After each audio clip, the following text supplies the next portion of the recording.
নমস্কার, আপনারা দেখছেন TV9 বাংলা। আমি কমলেশ। এই মুহূর্তে নীল আকাশ, ঝকঝকে নীল আকাশের নিচে দাঁড়িয়ে রয়েছে। আবহবিদরা বলছেন এই আকাশ এমনটা আর থাকবে না। যে পূর্বাভাস তারা দিয়েছেন তাতে একেবারে সিঁদুরে মেঘ। দ্রুত আবহাওয়া খারাপ হওয়ার আশঙ্কা তৈরি হয়েছে বাংলায়।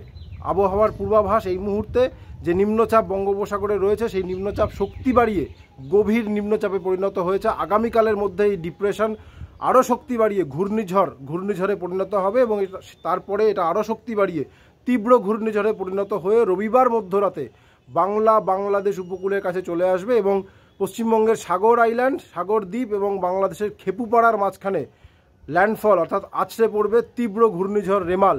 ফলে পশ্চিমবঙ্গের উপকূলীয় তল্লাট এবং উপকূল লাগোয়া যে জেলাগুলো রয়েছে সব জায়গাতেই বড়সড় দুর্যোগের আশঙ্কা। শনিবার থেকেই ভারী বৃষ্টি শুরু হয়ে যেতে পারে, অর্থাৎ আগামীকাল থেকেই রবিবার, এবং ক্যালেন্ডার দেখলে সোমবারও বেশ কিছু জেলায় ভারী বৃষ্টি এবং অতি ভারী বৃষ্টি এবং ঝোড়ো বাতাস বইতে পারে। ফলে শনিবার, রবিবার, সোমবার একাধিক জেলায় পরিস্থিতি কিন্তু খারাপ হতে পারে। সেই পূর্বাভাসই দিয়েছেন আবহবিদরা। যা আপডেট তাতে দুর্যোগী ভবিতব্য কী হতে পারে, যেটা বলা হচ্ছে উপকূলীয় অঞ্চলে ঘন্টায় 100 কিলোমিটার বেগে ঝোড়ো বাতাস, দমকা বাতাস বইতে পারে। এর আগে আমরা দেখেছি আয়লার সময় ঘন্টায় 112 কিলোমিটার সাগর আইল্যান্ডে সর্বোচ্চ গতিবেগ রেকর্ড হয়েছিল। সেটা ঘূর্ণিঝড় আমপানের ক্ষেত্রে সর্বোচ্চ 185 কিলোমিটার রেকর্ড হয়েছিল।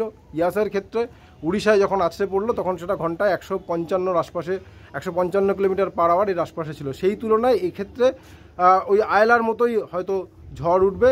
22 তারিখে পূর্ণিমা গিয়েছে, 26 তারিখে ঝড় আসছে। ফলে জলের জোয়ারের টান থাকবে। যদি জোয়ারের সময় ল্যান্ডফল হয় তাহলে উপকূল, বিশেষ করে সুন্দরবনের যে বাঁধ, তার একটা বড় পরীক্ষা। সুন্দরবনের নিচু জায়গা আবার ভাসতে পারে।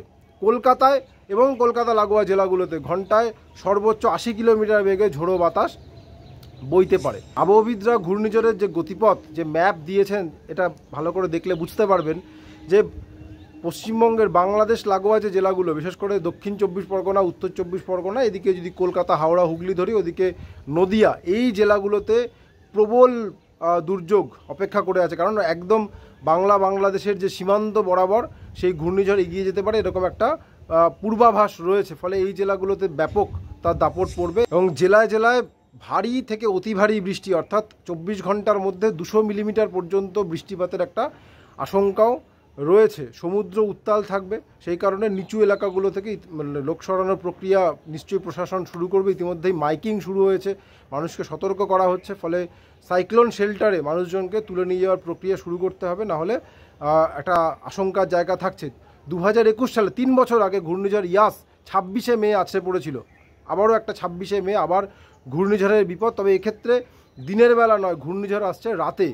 অন্ধকারের মধ্যে যখন দাপট বাড়বে ঝড়ের, সে সময় কিন্তু কুল কিনারা পাওয়া যাবে না, যদি না নিচু এলাকার মানুষজনকে, বিশেষ করে যারা একটু কাঁচা বাড়িতে থাকেন, তাদের সরিয়ে না নিয়ে যাওয়া হয়। এতদিন অনেক জল্পনা চলছিল, কিন্তু এই মুহূর্তে অনেক কংক্রিট পূর্বাভাস পাওয়া যাচ্ছে। সুতরাং সবাই সতর্ক থাকবেন। রবিবার এমনিতেই ছুটির দিন, খুব প্রয়োজন ছাড়া বাড়ির বাইরে কেউ বেরোবেন না।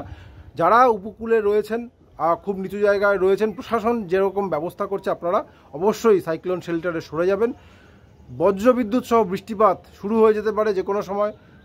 বজ্রপাতে মৃত্যু একের পর এক ঘটনা আমরা দেখতে পাচ্ছি। চলতি মাসে অন্তত 26 থেকে 27 জনের মৃত্যু হয়েছে। সুতরাং সবাই সাবধান থাকবেন। তীব্র ঘূর্ণিঝড় রেমালের যে সতর্কতা রয়েছে, এটা কিন্তু আর হেলাফেলা করা যাবে না। আপাতত এটুকুই। পরের আপডেট নিয়ে দুপুরেই আসছি। সঙ্গে থাকার জন্য অনেক ধন্যবাদ।